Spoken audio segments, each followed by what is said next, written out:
comic book fans, welcome to another exciting edition of Cammy's Comic Corner. I'm your host as always, Cammy. Guess what? I got a pick of the week this week. Guess what? I'm gonna go into it right now. First up, the pick of the week from DC. We have Batman Incorporated #1, written by Grant Morrison and art by Yanick Paquette. Now, this is the book that all the other Bat books are going to be spinning off from. It's going to be incorporated in all the Bat universe. So we have the new villain of this arc, Mr. Lord Deathman, as he's killing this one hero in Japan known as Mr. Unknown.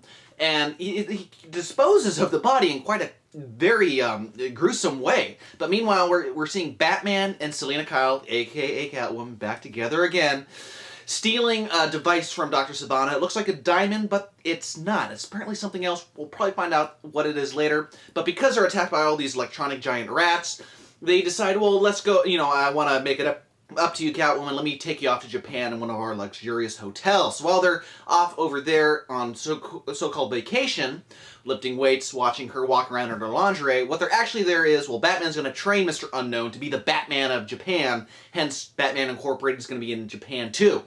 Well, when they find his cave, which is underground from this manga store, it's the front, and Catwoman's kind of taken aback by all the weird fascination with tentacles and manga and girls in short skirts, which is funny. They find the remains, and then they find the henchman still there. They're waiting for the body double of Mr. Unknown to return, so they rush over to his apartment, find Mr. Unknown, or find the body double of Mr. Unknown, walking into seeing Lord Deathman, having his girlfriend in a death trap, has to make the decision. Even though it's supposed to be, he's against violence and killing, the body double shoots Lord Deathman out the window. And because of that, the trap is sprung, girlfriend dives into the water below, tied to a chair. Selina Kyle runs in after her, or dives in after her, only into the tentacles of a giant octopus, which is kind of funny because she was wondering about the fascination in the beginning. Gorgeous art by Yanick Paquette. Like, you saw him on the Return of Bruce Wayne one issue, and it continues to be such a great action-packed issue with this first issue alone. And look at that cover by J.H. Williams III. Gorgeous! Like, that's one of my favorite covers this week. But anyway, you get tons of great story and art. Bang for your buck in this first issue. It's going to be a thrill ride. I have that feeling. I had the same feeling when when Batman and Robin first launched by Grant Morrison and Frank Whiteley. So, hold on to your hats. It's going to be a crazy next couple of months. Now on to the Fast Five. First up from DC, we have The Flash #6. Now, this was so very close to being my pick of the week because it's just from Francis Manapul's art alone. The man could do no wrong, in my opinion, and if he was smart, and he doesn't want his legs to break, he'll stay on the book. You hear me, Manapul? Stay on the book! So the top is, has confronted Iris because she's and Barry have been going through this old case file. The reason he wants her to stop doing what she's doing is he's trying to save his own name, because in the 25th century, in order to become one of the renegades, you have to have no criminal history in your past. And so apparently his grandfather, who was the actual murderer in this case file, he's about to be brought to justice. The case is about to be cracked by Barry and Iris, so he's protecting his own identity. Meanwhile, the Flash kind of figures this out as he escapes the court from the century, takes one of the hoverboards, goes back to the past to battle the Top. They're battling, and he, reverses the Top's momentum within him, sending him into a flurry. The Renegades, they come clean up the mess, and one of them is kind of, Commander Cold's kind of disappointed that Barry has all this power, but yet he can't go back and fix all the problems in time. And then we get a nice little cliffhanger at the end with Flashpoint in the very close but distant future. So it was a great issue. Buy this from the art alone, but then again, it's Jeff Johns, it's Francis Manapul. This is the best book to be buying if you have $3 on you. Next up from Jeff Johns as well, we have Green Lantern #59. Now, the Indigo Tribe is on Earth, and they, like the Indigo Lanterns, they are looking for a human to harness their totem to. And so they find one. In the meanwhile, we have Barry confronting Hal Jordan on the Indigo's decision to take their alien totem and put it into this little 8-year-old girl or whatnot, while everyone else, including her parents, are freaking out. Then he has to confront Hal on, well, where were you when Sinestro and Atrocitus killed all these prisoners? Like, you can't just let that stand. I mean, they're in your turf. What you gonna do about it, Jordan? And then they're confronted by the Indigo Tribe, and then they kind of figure out that since Black Hand's with them, the Indigo Ring, if anything, gives you a clear conscience, and you're kind of you're a new person, as it were. So then the whole new question is everyone on the Indigo tribe just as bad as Black Hand? Like, if we were to take away their rings, would they just be vicious murderers and thieves and killers? They're about to find out, but then the owner of all these stolen totems he must be an Owen, just by the size alone. He makes his debut, and 6 Parallax on Barry Allen. So we get a cool last page of the Flash Parallax, which, hopefully they are able to catch him. But yeah, again, Jeff Johns working with the Flash and Green Lantern. Great, great stuff. Next up, from Dark Horse, we have Hellboy, the double feature of Evil. Now, for $3.50, you get 2 cool stories. One's longer than the other, but it's both. Both stories are written by Mike Mignola, and then the art on both of them is my favorite, Richard Corbin. So in the first one, we have a man who used to be an alcoholic. Someone came to him and gave him a house in Kansas. He goes, takes care of it, and the house is hungry, and the house is needing souls, pretty much. And so this guy, every time he feeds the house a new person, he gets a couple of gold coins. He's not in it for the money.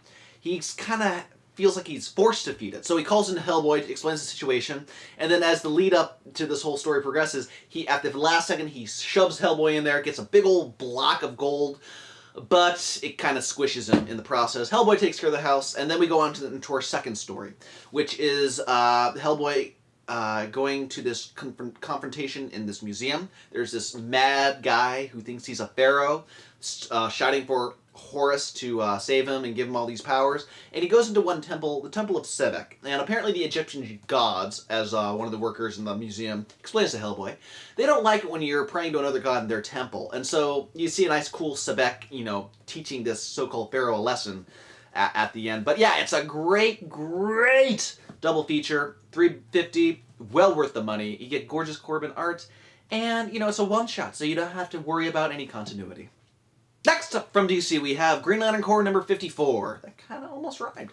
So we have Sinestro versus Kyle Rayner in this issue. Why? Because Kyle's trying to tell Sinestro, listen, this one guy, the Weaponer of Cord, or whatever his name is, he has Natu, and he says he needs to talk to you in order for her to live. Sinestro's like, I don't give a fuck. Leave me alone. Get out of here. So, in order for Kyle to get his attention, he takes a swing at Sinestro, and then since they don't want to break the truce, they take off their rings, and Sinestro, as it were, he has fisticuffs enabled, and he teaches Kyle a lesson. He gives him the old 1-2, and he has the cool little mustache to, have that old-timey feel to it. But anyway, Sinestro, again, doesn't care that Natu is missing, so Kyle has to think about how he's going to save Natu now. Meanwhile, Natu gets the whole history of the Weaponer of Cord. He's really a nice guy. He was trying to do right for his people. He trusted the Anti-Monitor and Sinestro by making him in this ring, but then Sinestro just brought nothing but just chaos to his world, and now he wants to teach Sinestro a lesson, so hence why Natu's there as bait.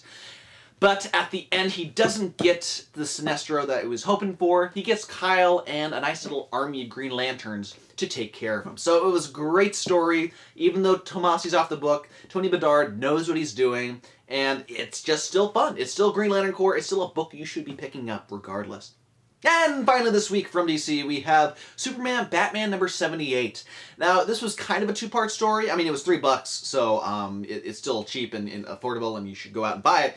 But in the first one, the main story, which is Batman and Superman, you have these 2 kids explaining who would win in a fight. It's the age-old question. Who would win, Batman or Superman? And so they each put together, okay, well, Superman can't kill, and, Batman can't have kryptonite because there's only so much left of it on Earth. And so he's just seeing all these great theories of who would win this fight. And at the end, it would be, they both plunge to their deaths. But we see as the kids, walk off, go their separate ways, that Batman and Superman were listening in on this whole conversation. Like, Superman wanted Batman to hear this, and he's like, well, what do you think? And Batman's like, well, yeah, I agree that I would win. And then it goes into a whole little conversation between those two. It was a great story written by Joe Kelly. I mean, that's one of the reasons I love him as a writer, because he can make stories fun and answer questions at the same time of who would win in a fight. By the way, my personal opinion, Batman would win. He's always thinking 10 steps ahead. But then, and the backup story, it's Power Girl and Huntress, which was kind of meh. Just buy this for the Superman Batman content alone. But yes, other than that, great way to end out the week. Well, comic book fans, that does it this week for Cammy's Comic Corner. If you want more Cammy's Comic Corner goodness, head on over to www.cammyscomiccorner.com. I got books of the month, I got geeky talkies, I got all this stuff coming at you throughout the week. Also, if you want to help support the show, you can buy the iPod/iPhone app or iPad app. No, iPad or iPhone app of Cammy's Comic Corner. It'll help support the show and get the word out there. And if you also want to help out and you don't want to pay $2 for an app, you can write me a review on iTunes. That would really help out because people can then find the show based on reviews and go, you know what, this Cammy fella sure is swell. I'll support his stuff and watch it. So in the meantime, I would like to thank Rising Sun Creations at rsc-online.com. They have all the titles I talked about this week, and you can get it on their online store. And they also have the best of U.S. comic books, manga, and collectible toys imported straight from Japan. Thanks again for sponsoring the show. And I will see you all next week, and keep an eye out for another book of the month for December. I can't wait to tell you what it is. It's going to be so great, but I got to keep that contained in me. Like a Green Lantern totem. So until then, this has been Cammy's Comic Corner. I have been your host, Cammy. Let's go Chargers on Monday Night Football. Kick Denver's ass.